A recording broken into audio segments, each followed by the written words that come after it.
Okay, so this is a stir-up. What is a stir-up?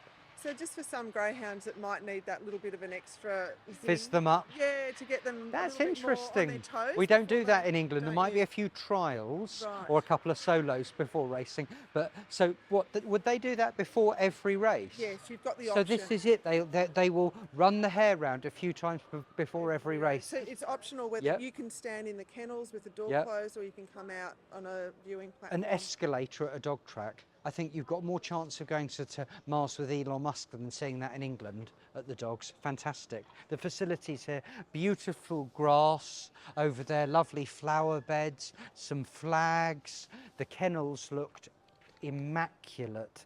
This is something for you to be so proud of, the facilities here. Now, this bookmaker, Sports Bet, sponsoring, who are they? What's their thing? So they're one of the biggest They're big betting firm. company. Like They support dog racing? Yes, they do. So they have rights to the Melbourne Cup, the Phoenix. Right. They're the major sponsors. I don't know for how many years, but they have been the last couple of years. So that's where you see sports. But and Sandown, next weekend they've got the shootout. So they're getting ready for the Melbourne Cup, which is the first weekend in December. So How many metres is the Melbourne Cup? 515. So it's a bit longer than the Derby. It's a bit, so whereas the Derby are 480 or 500, it's that little bit longer. Right, so 5:15 is our sprint distance here, and 7:15 is Here's another question I'd like to ask you, Simone. So they're now parading the dogs here for the next race, and there's 8 dogs, which Lord Hesketh introduced at Toaster. I thought it was fantastic, and everybody questioned would it be good or not. And I remember the Durando Marathon on Greyhound Derby final night was an 8-dog race. We took more bets on that than virtually any other race that night. But outside the Derby, I love 8-dog racing. And we don't have seated box draws. Our box draws aren't seated like yours. What do you mean by that? So it's then? a random. You might have a wide runner draw the red. Yeah, but that's dangerous for the dogs. So they are trialling something coming up. But if you've got a 1 dog that goes like that, that could injure 2 and 3. Yeah, and the same with the dog that starts in box 8 comes to the rail. So our racing is a bit different, and there's different. More bumpy. It can be, but then you can get the really good dogs that's very clean. So. So a dog is not seeded here? They're not seeded. That is so interesting. Now, here's the thing. This is an inside hare. There are lots of greyhound tracks around Melbourne. Are they all inside hare? Exactly the same. Yep, they're all the same. We don't have the outside underground that you've had. Why has nobody adopted outside hare? Just... Don't know. It's no. just the way it is. And here, though, tonight, what brought me to greyhound racing? Did you go to Bali with them or? No, Oh, no. I went to the fancy UK. missing out. I've mixed with better people in the UK. But the thing that hooked me to greyhound racing, now you told me the other night that you went with, were you? Alan Britton, when I went met the dog Yes, across the road. yeah, because you went to the horses and they had dogs as well. Yeah. The thing that hooked me was my first night at the dogs was the betting ring.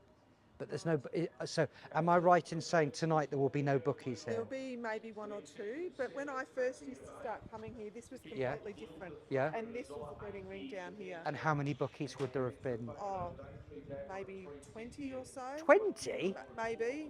And at the old Olympic Park, there would have been way more than that, I think. Huge betting ring. Well, really, I mean, as a child, I suppose the biggest betting ring I ever saw was at Wembley, and I would have thought there would have been 15 bookies. There would have been less than 20. And tell me, Olympic Park, that now isn't that where they have the tennis in Melbourne? Yes, so Olympic Park, the whole track was demolished. Yeah. So the tunnel that went through and it was relocated to the meadows. Oh dear. And what year was that? 99?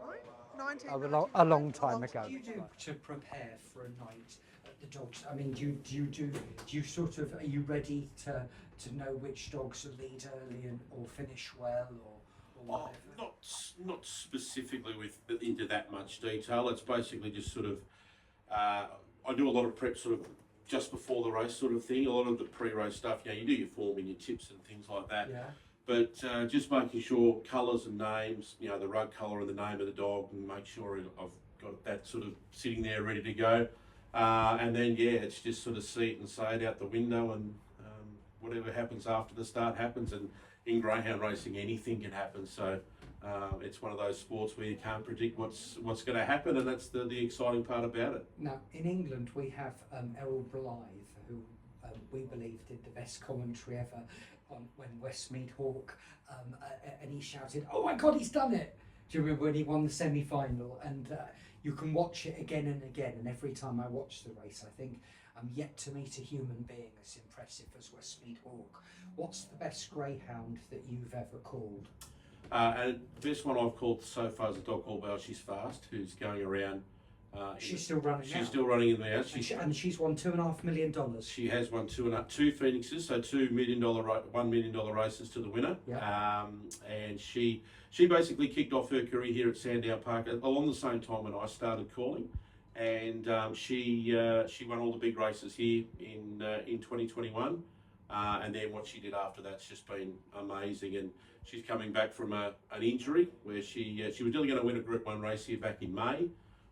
And she found some bother, was out injured, and but she comes back in a big race on Saturday night, and I absolutely love her. I think she's the best dog I've ever seen. Really, yeah. And now, Errol Blythe and then Ian Fortune, he's the main Irish commentator.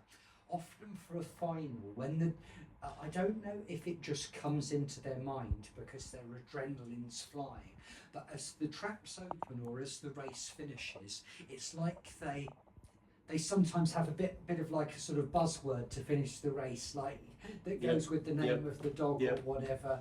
I remember another Westmead Hawk race, and Errol Blythe said the writing's surely on the wall, and it just and like Westmead Hawk, they just went bang, so do you on for big races, do you have them up your sleeve already? Yeah, for I if do. dogs, you do. Do. Yeah, no, Yeah. you could. It would have been cooler if you said no. No, I always prepare something. May never get used, but I usually have something up the sleeve. We're just about to go for race number 6. Okie dokie. So Kelvin, let's video this. So, do you call it looking at the track or looking at the All on the track here at Sandown because it's so close. I can see. Do you call the numbers or the names? Names, all names. You do. That's more difficult in an 8-dog race. It is. You're about to see how it all plays out. Yeah, go on then. Right, Kelv, do you want to come over here? Right, so, right, here we go. Right, at the start, race number 6. This is the Melbourne Cup on December 2, Grade 5. And the favourite on the fixed odds is number 1, Stomping at $1.40. The clear favourite for Michelle Malia. It's on 6 of 17. Had 1 win from 3 starts over this trip. A winner at Geelong 2 starts ago. It's the clear favourite. Back to Scratch was a good winner at Bendigo last start in 28 and 17. Was 4th to Drill Sergeant in a restricted win final before that. And it is the second elect. Green lights turned on. Lures on the roll. They're set to run. Race 6. Ready. Set. Racing. Stomping was only fair to begin. Best speed out from Quebec Vale. Stomping driving hard though. And he's pushing to try and squeeze through with Quebec Vale, but couldn't get through. Internal Affairs is up to second now. Stomping back to third. Out deep was Shimmer Stella. On the inside was Tigalong Flyer. From Back to Scratch, and last of all was Spring Casper. Off the back, Quebec Vale leads a length, but here comes Stomping again. Up on the outside, running on with Internal Affairs. Stomping's gone to the lead. Stomping too good. Beats Quebec Vale, third home Internal Affairs, and then Shimmer Stella. Next in was Tigalong Flyer from Back to Scratch and Spring Casper, and it's 29 and 47 for Stomping. Number 1, Stomping has scored, was trying desperately to get up on the inside of Quebec Vale going out of the straight, got chopped out, then had to come around the outside, but it's been much too strong in the run home. 1, 2, 3 and 7 are the numbers. 1, 2, 3 and 7. 509, 1887, 1058 on the run home, and the gallop is 29 and 45. Stomping for Michelle Malia by Aussie Infrared out of Stepping, and it's win 7 from 18.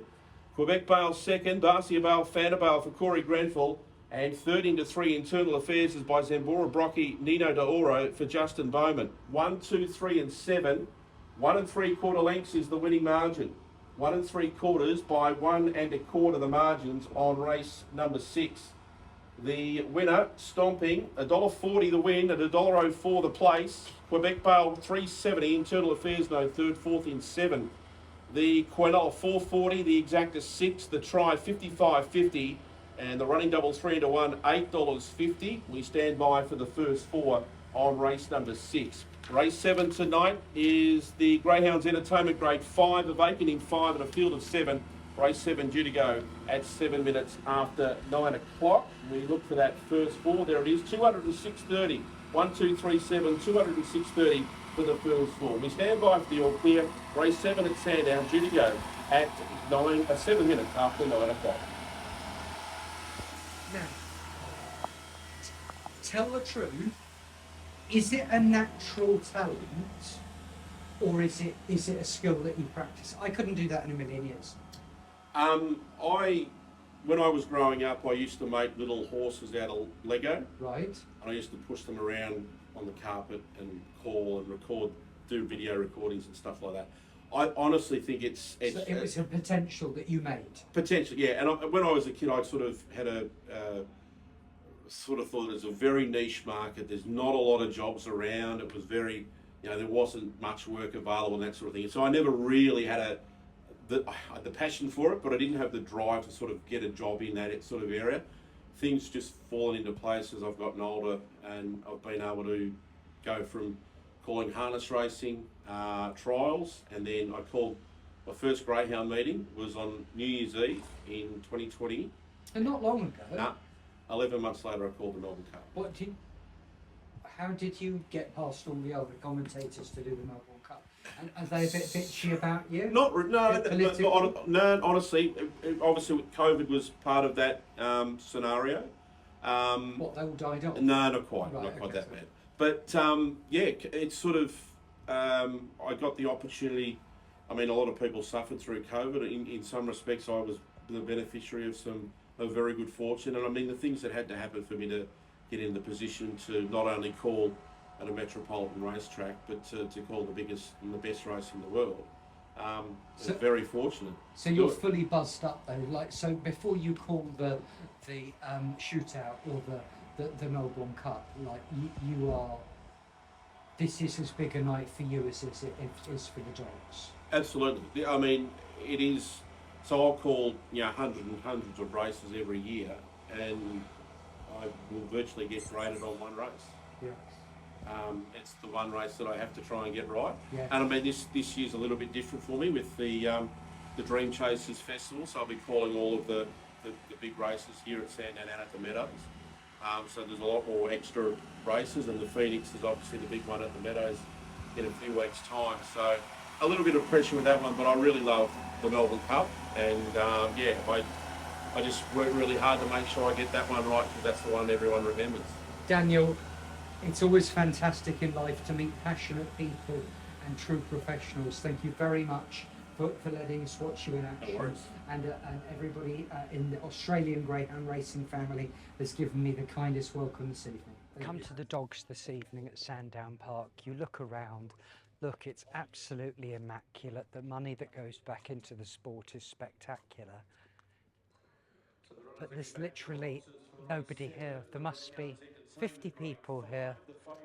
There's no bookies. They will have bookies here on shootout night and Melbourne Cup night. I think that, look, it's wonderful that training and owning greyhounds and breeding them, people can now really earn out of it, which they should be able to. But surely if nobody comes, eventually, all right, maybe they watch it on TV, but when I came to the dogs, it was the sand spitting up, the sound of the commentator saying the hare is on the move, what's going to win in a photo finish, seeing the chalk fly up from the bookies' boards in the betting ring. That's what fizzed me up. And to see a track this beautiful, so quiet, it seems such a waste. So we're just going in now to present the race. to the race 7 this evening that has won at 100 to 1 in a graded race. Now, I've been going greyhound racing for 31 years, 32 years. I've never seen a graded dog win at 100 to 1. Incredible. Let's give him a stroke on the head.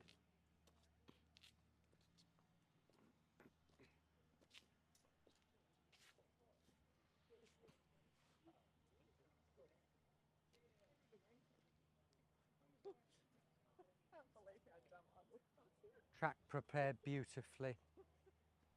Hello there. How you going? Yeah, well, thank you. Ethan wants to get a photo for the socials, but don't get my feet, whoever's taking, because my shoe broke. Oh, that's not good. So, Just let Jason know. yeah, I'll just stand behind someone. Young Simone, Yes. Pepe ran second today in a sprint race. You know, quite surprising. Yeah. 100 to 1. 100 to 1 chance. Not get that tip, did we? Biggest prize winner you've ever trained? Yeah, it has been. Biggest prize. How long you been a trainer? I've been working for people for years. Yeah, biggest 100 to 1 dog. What a beauty of fawn, eh? Just don't touch it, it's been swabbed. Don't touch the dog. Oh, sorry. Can't touch it. It's been swabbed. It's got to have a week. Yeah, no, don't. Okay, everyone just won't have to worry about me. Stand there.